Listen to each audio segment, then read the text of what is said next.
President Obama gave a speech today on the United States position regarding the attacks on our embassies in Libya and Egypt. Every day, all across the world, American diplomats and civilians work tirelessly to advance the interests and values of our nation.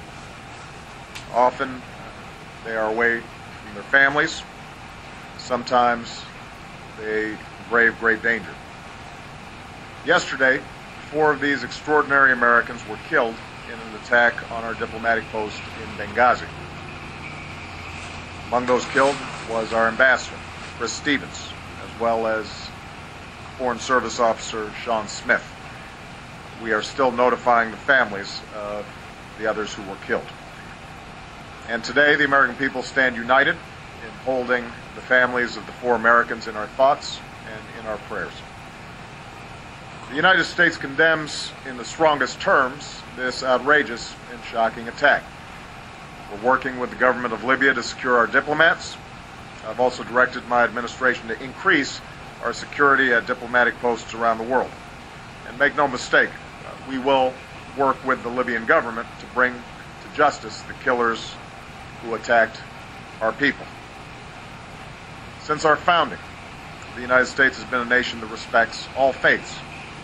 We reject all efforts to denigrate the religious beliefs of others. But there is absolutely no justification to this type of senseless violence. None.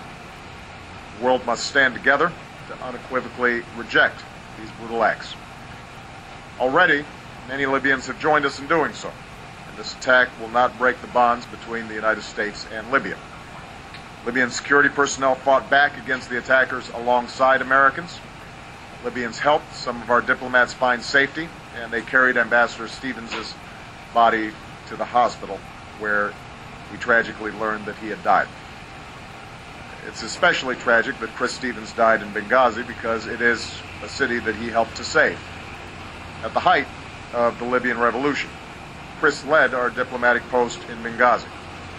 With characteristic skill, courage, and resolve, he built partnerships with Libyan revolutionaries and helped them as they planned to build a new Libya.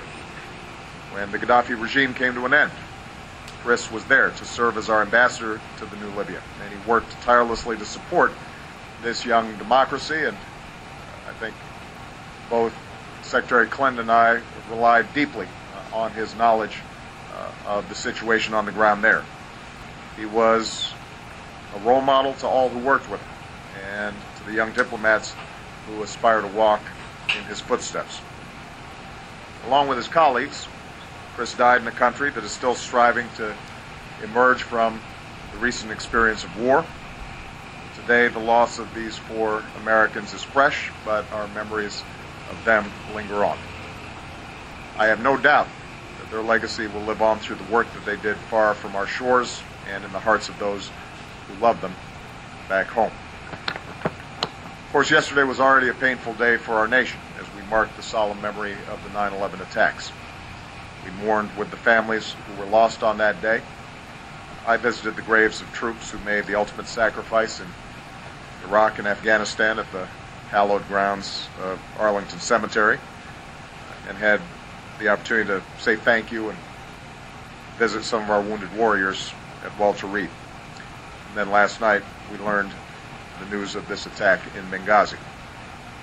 As Americans, let us never, ever forget that our freedom is only sustained because there are people who are willing to fight for it, to stand up for it, and in some cases, lay down their lives for it.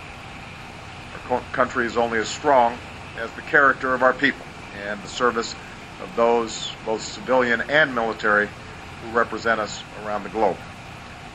No acts of terror will ever shake the resolve of this great nation, alter that character, or eclipse the light of the values that we stand for. Today we mourn for more Americans who represent the very best of the United States of America. We will not waver in our commitment to see that justice is done for this terrible act, and make no mistake, justice will be done. But we also know that the lives these Americans led stand in stark contrast to those of their attackers.